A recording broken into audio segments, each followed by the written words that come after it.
سبحان الذي سخر لنا هذا وما كنا له مقرنين وإنا إلى ربنا لمنقلبون. معقولة يا كابتن؟ انت بتقرأ دعاء الركوب؟ أيوة، أنت مستغربة ليه كده؟ مستغربة إن تصرف متخلف زي ده يصدر من طيار متعلم زيك. ليه يا حبيبتي؟ شفتيني بلعب في مناخيري ولا إيه؟ لا، بس سيب الأفكار دي للناس اللي عايشة في الصحراء الهمج، مش الناس اللي بتطير في السماء وتلف العالم وتلبس منظارة يا كابتن. هو أنا لازم أطلع كارنيل إلحاد الأول عشان أبقى عضو في النادي بتاعكم؟ وماله الإلحاد يعني؟ مش فاهمة.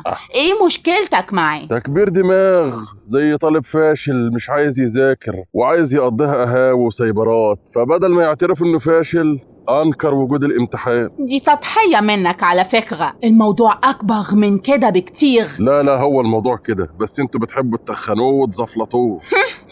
هو ليه بقى ما تقولش إنكم بتاكلوا عيش من ورا الدين يا كابتن؟ ده على أساس إني بلم القرابين اللي بتتقدم للمعبد واخدها. أنا طيار مش كاهن يا ريهام. وده ما يمنعش إنك بتستفيد من وهم الدين، على الأقل بتكسب ثقة الناس فيك. ما تحترمي نفسك يا ريهام، دي كلها من شارع واحد وعارفة بعضيها. قصدك إيه يا كابتن؟ يا بنت انت مش شغالة معانا في الشركة بقالك 5 سنين وعارف عنك كل حاجة. يعني إيه برضو؟ انت لاهطة من طليقك $500,000 مؤخر، صح ولا لا؟ أيوة. ووارثة من أبوك شقة في المهندسين بعد ما رفعت قضية على اخواتك. أيوة حصل. وأصلا الشركة بتصرف لك مكافآت في العيد الصغير والعيد الكبير وفي رمضان. دي كلها حقوقي على فكرة. طب ما الدين اللي هو اللي بيديك الحقوق دي يا ماما، لو عندك دم ارفضيها زي ما انت رافضة الدين. أنا رافضة الوهم، الخرافة. يعني إيه في إله في السماء هو اللي بيتحكم في كل حاجة؟ من 3000 سنة لو كنت قلت لحد إن هيركبوا حتة حديدة زي اللي احنا راكبينها دي وهيطيروا في السماء كان قالوا عليك ساحرة ومشعوذة. وإيه علاقة دي بدي؟ ما لا يدرك كله لا يترك كله، وعدم فهمك للشيء لا ينفي وجوده ولكن يثبت جهلك. يعني إيه؟ انت بتعرفي تتكلمي ياباني؟ لا. يعني انت ما تعرفيش تتكلمي ياباني يبقى ده معناه ان مفيش ياباني؟ دي سفسطة. تقدر تثبت لي وجود إلهك؟ وجودك انت شخصيا. انت جايه منين؟ عملوا لك داونلود من على النت؟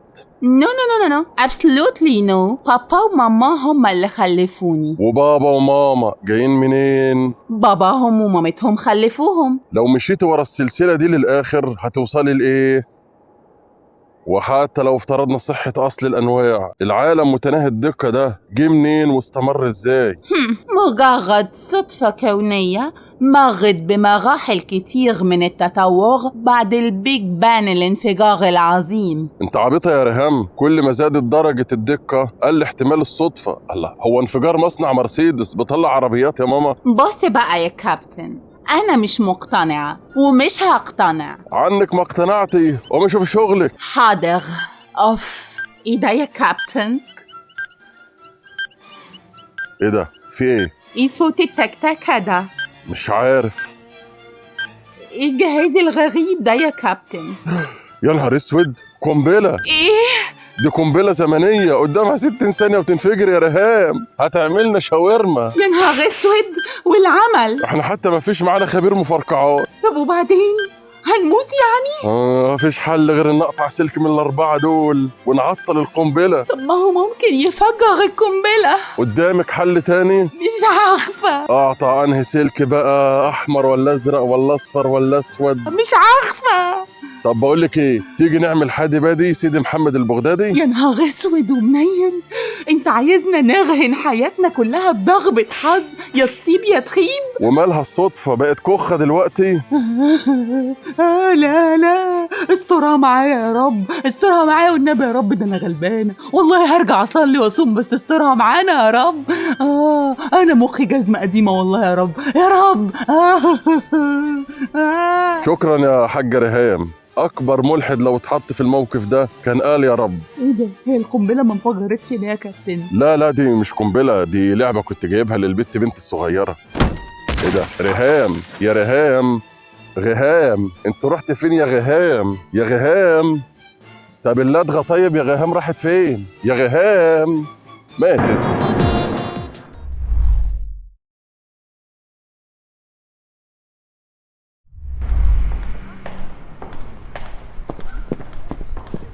اتفضل يا دكتور، اتفضل. ممكن أعرف بقى أنت جايبانا هنا ليه؟ أنا بقى هجاوبك على كل أسئلتك عن أصل الإنسان. وما كانش ينفع تجاوبيني في المكتب؟ اشمعنى هنا في المعمل؟ ده وده هم أكبر دليل عن صحة نظرية التطور يا دكتور. مين ده؟ ده ميمون. أهلا وسهلا، تشرفنا. ميمون مين؟ ده بقى أكبر دليل هحطه في عين اللي بينكروا نظرية التطور. أنا بقالي 2 سنين شغالة في سرية تامة على المشروع ده. عملتي إيه؟ كنت بتخصبي يورانيوم؟ يورانيوم إيه؟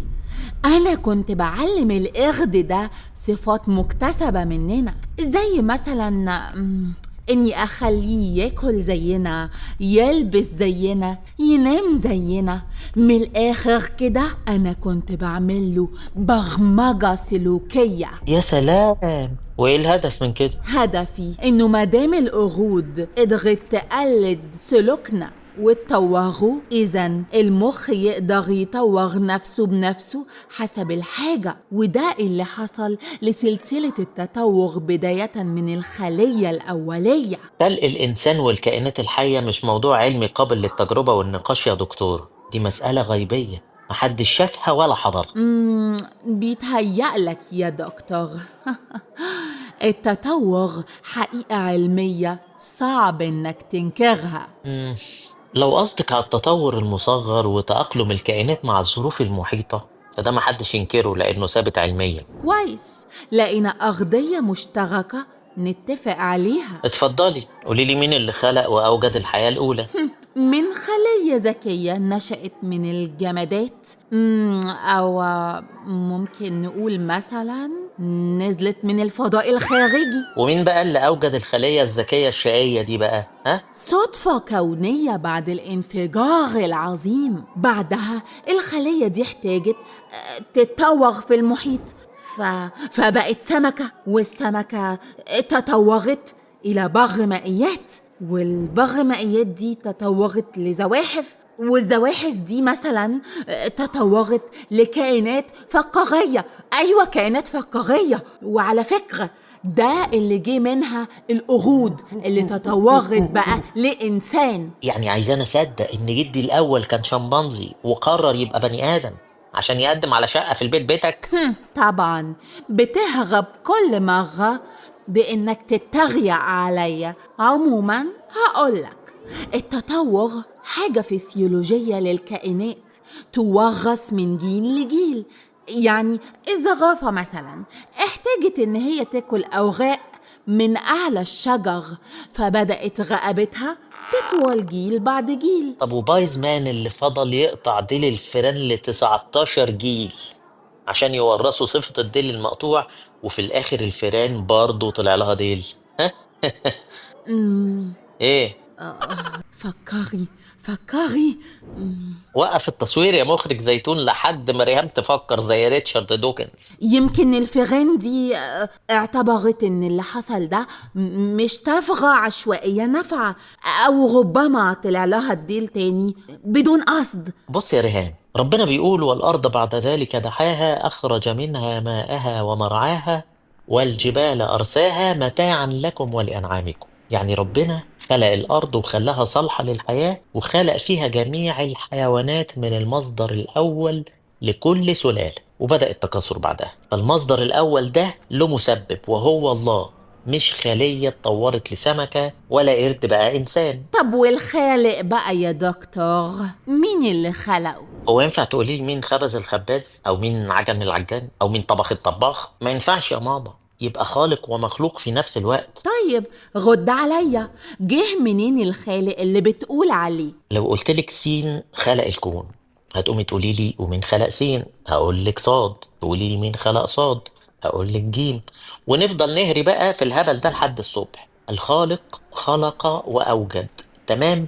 تسميه إله، تسميه مصدر، تسميه سين، انت حرة، بس مستحيل تقدري تنكري وجوده وقدرته. بص يا دكتور، أنا بحب الأدلة المادية الملموسة، ما بحبش كلام السفسطة والفلسفة دي. يعني انت اللي عندك دليل مادي على كلامك؟ Of course. وفين بقى الدليل ده؟ القرد. ميمون، ماله ميمون؟ جرب كده تعمل أي حاجة بيعملها البشر، هيعمل زيك بالظبط.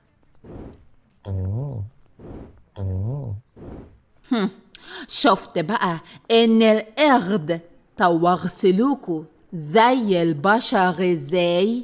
بصي، انا هصدق كلامك لما اشوف رد فعله لو اديته حقنة، لان نص البشر على الكوكب بيخافوا من الحقن. استني، انت هتعمل ايه يا دكتور؟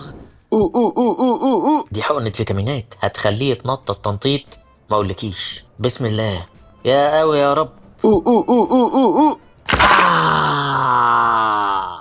غريبة قوي، رد فعله زي البني ادمين بالظبط. مش قلتلك يا دكتور؟ صدقت كلامي؟ معلش، محاولة أخيرة. لو القرد صرخ يبقى كلامك صح. دي بقى حقنة عضل تخلي السحلية تقول أنا بنت خالة الديناصور ريكس. يلا يا ميمون يا حبيبي. احنا ما اتفقناش على كده يا دكتورة.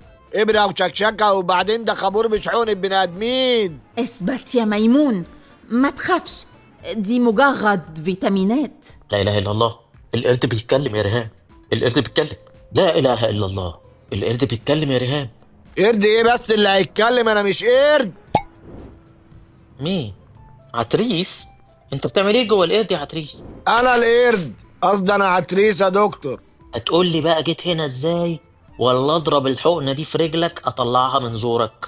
دكتورة ريهام ادتني 200 جنيه وقالت لي هتعمل قرد لمدة نص ساعة. الله الله الله الله الله، القرد بيتكلم يا ريهام ها؟ وبعمل ابحاث سرية يا دكتور، عدلت سلوك القرد يا دكتور. بصوا بقى، ده انا هنفخكوا النهارده انتوا الاتنين، قسما بالله لا تاخدوا الحقنة دي 50-50. يا نهار اسوح، مش عايزه اخد حقن. لا لا، ارجوك يا دكتور، عشان خاطر يا دكتور، انا اسفه. اجري عتريس، اجري يا دكتورة. خد يالا، استني يا ريهام، عندي فرخة بتتكلم هوريها لك، تعالي.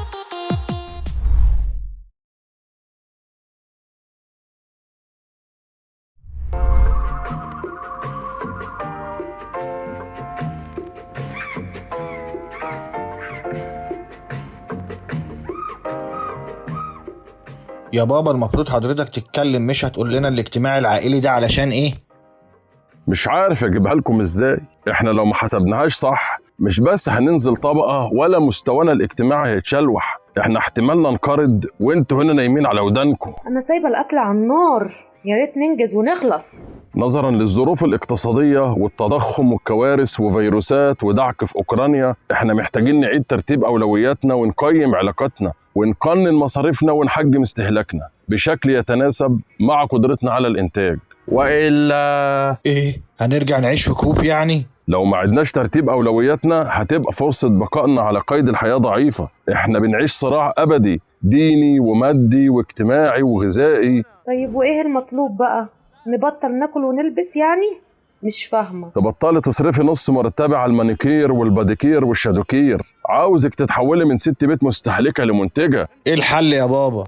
البولت بقى ب80 جنيه والكتكوت ب50، يعني في أولويات دلوقتي. لازم نأمن مصادر أكلنا وشربنا وننوع مصادر دخلنا. احنا ممكن نربي كتاكيت على السطوح 50 يوم وتبقى فراخ جاهزة على التحمير على طول. انت كده بدأت تفكر صح من زاوية مختلفة. تلميذك يا بابا. احنا هنربي كتاكيت على السطوح. المصريين طول عمرهم بيربوا فراخ فوق السطوح وفي حوش البيت، احنا اللي بدأنا نتخلى عنهم عشان دوشتهم وريحتهم وحشة، فتحولت الفراخ من شيء متاح في كل بيت وكل إنسان مكتفي ذاتيا بفراخه لشيء بيتباع في السوق وله بورصة. يعني إحنا نربيهم معانا ونحبهم ويحبونا وبعدين نذبحهم وناكلهم؟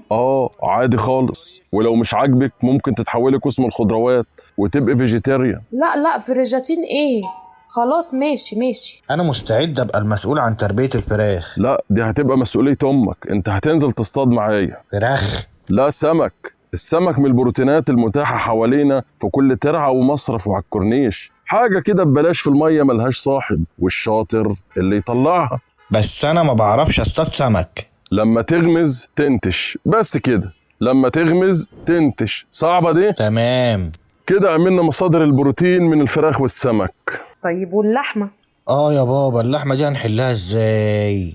والله فكرت في حوار اننا ممكن نجيب جاموسة وعجل ونجوزهم لبعض ويخلفوا، وبكده نستفاد لبن وجبنة ولحمة، بس ده مشوار طويل ويحتاج له 2 اقل حاجة، فهنقضيها لحمة برازيلي.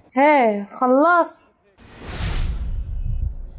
عشان الأكل على النار بس. بمناسبة الأكل، المحاشي بأنواعها كرنب وكوسة وفلفل وبتنجان يا ريت نبطلها. الرز يتعمل سادة بدون زبيب وسوداني وورق غار. الحلويات بأنواعها تختفي، مش هنعمل غير شعرية بسكر. شعرية بسكر؟ شعرية بسكر. الله يرحم جدك كان عايش على بلاص مش. نكمل. المشروبات والعصاير بأنواعها ما شوفش وش أمهم على السفرة، شوية مية بسكر وليمون، حاجة فريش وطبيعية و100 فل و10. طيب البيبسي والكولا بقى؟ مقاطعة أبدية حتى نلقى الله عز وجل. طب ممكن نعمل عصير برتقال مرة واحدة في الأسبوع يا بابا؟ تصطاد سمك كتير، أعمل لك عصير كتير. في تعليمات تانية ولا خلاص أروح أشوف الأكل؟ لا خلاص، أظن كده جاهزين نواجه الحياة وصراع البقاء اللي احنا داخلين عليه. حلو قوي، نفطر بقى عشان نستعد للصراع. للأسف الصراع بدأ دلوقتي. الحياة قاسية، ما تديكش فرصة تاخد نفسك. والأكل بقى اللي أنا عمالة أحضره من بدري ده أعمل فيه إيه؟ حطيه في التلاجة، خلينا نوفر شوية. يلا بينا على الترعة نصطاد بروتين، مفيش وقت. يلا على الترعة هنتعشى سمك الليلة دي. يلا على الترعة. طب نفطر يا بابا، أنا جعان يا بابا. يلا على الترعة، مفيش وقت، مفيش وقت.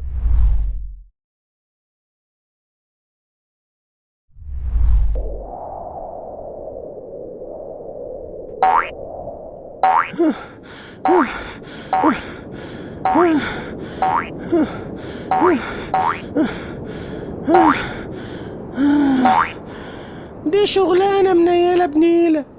أقذر ناس في العالم اللي عايزة تنتحر دي بيشحططوا اللي جابوني، وبالذات اللي عايزين يرموا نفسهم من فوق دول. ما تتنيل يا عم، ترمي نفسك قدام مترو الأنفاق، ولا حتى تشرب مية من الحنفية. أوف. نعم يا سيدي، اديني جيت اهو. اتفضل نط بقى وخلصني.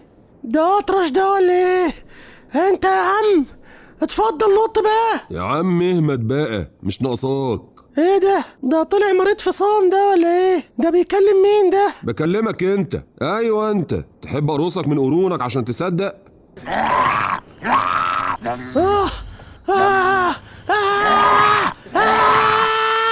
ايه ده؟ مالك؟ في ايه؟ انت كويس؟ يخرب بيتك يخرب بيتك، كنت هموت يخرب بيتك. انت اتخضيت؟ انت بجد كشطان اتخضيت؟ انا خضيت شيطان. اتفضل بقى اكتبها في السي في بتاعك يا اخويا. اكتب معاك مايكروسوفت و3 دي ماكس وانجليزي وبتخض شياطين كمان. اكتب ايه بقى وسي في ايه؟ هو عاد في العمر السي في. ما انا بقول كده برضو. يلا اتفضل. تحب تنط هنا ولا هنا؟ اقول لك نط هنا، بحري وهواها ياخد الروح. لا انا مكتئب بس مش لدرجة ان اموت كافر. امال انت متنيل طالع فوق الهرم ليه؟ مديتيشن يعني؟ انت ليك عين تتريق، وكل اللي انا فيه ده بسببك. انت هتجيب لي تهمة ولا ايه؟ انا اعرفك اصلا يا عم. ما انت اللي خليتني اقتل واسرق وانهب لحد ما بقت ذنوبي قد الهرم اللي احنا واقفين عليه ده. يا عم انا لسه شطان فريش جريتيود، ما حصلتش جونيور. انا نازل تريننج من 3 شهور. اكيد حد من الابالسه السينيور هو اللي غواك. انا حياتي كلها معاصي وذنوب، اللي زيي نهايته النار، ما فيهاش كلام. كل حاجة عملتها في حياتي كانت غلط. بصراحة مصدقك، ما انت لسه خاضدنا اهو، بس بدافع الفضول يعني. عملت ايه يعني علشان مخليك في الحالة الزفت دي؟ امي وابويا ماتوا وانا صغير. لا دي شكلها حكاية طويلة. ياه، باباك ومامتك ماتوا، كنت يتيم يعني؟ لا ده انا اللي قتلتهم. يا ابن الكلب انت. ما تغلطش. انا اسف اني شتمت ابوك اللي انت قتلته. كمل يا سيدي كمل. دخلوني الملجأ وانا عندي 8 سنين، اغتصبت عيلة زميلتي. يعني ايه بقى؟ يعني ايه فهمني بقى؟ 8 سنين وبتغتصب؟ ده انت لسه كنت لا مؤاخذة يعني. ايه؟ بأسنانك اللبنية يا سيدي اقصد، مش هقول حاجة. وبعدين؟ رحلوني بعدها على الأحداث اللي هي الإصلاحية. حلو أوي، الإصلاحية برضو تأديب وتهذيب وإصلاح. اصبر على رزقك. وفي الإصلاحية تاجرت في الحشيش والترامادول وأبو صليبة والكبت، وخدت أول براءة اختراع عشان عملت خلطة من الجوكر وحبوب الصراصير والهلوسة.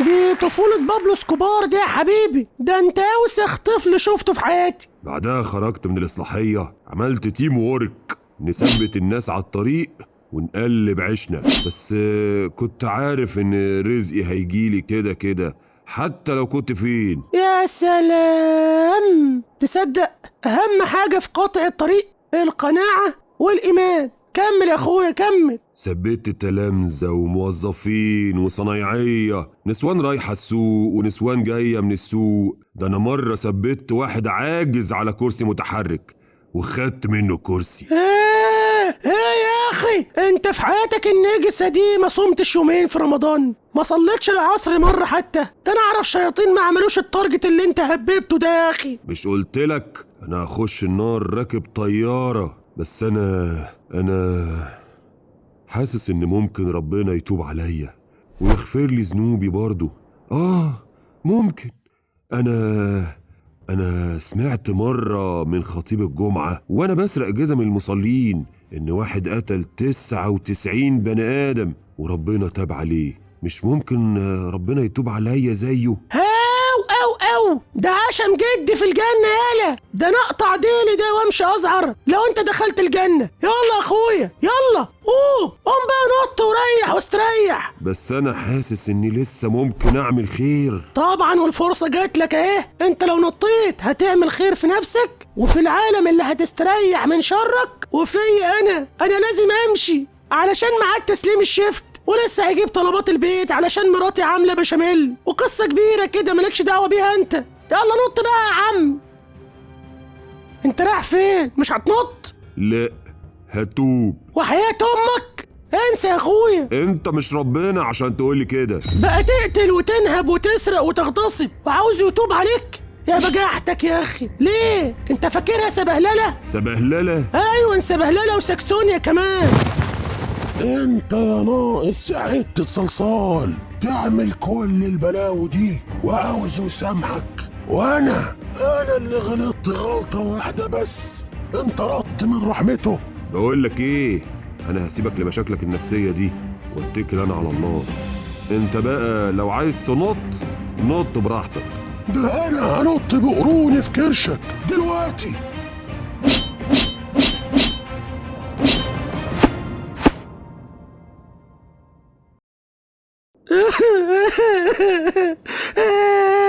نزلنا مظلوم، نزلني والنبي علشان خاطري، ما تبقاش غشيم. ده انا كنت بهزر معاك، نزلني ومش هعمل كده تاني. حقك عليا، انا ابن 60 شيطان. طب بص، معايا ايفون 16 برو ماكس سرقه امبارح، خده هدية مني. طب البشاميل هيبرد كده، حرام عليك. مظلومي يا مظلومي حبيبي، نزلني بقى، عاوز اعمل بيبي دخان. مظلومي يا مظلومي. انت استحالة تكون انسان، انت اكيد شيطان.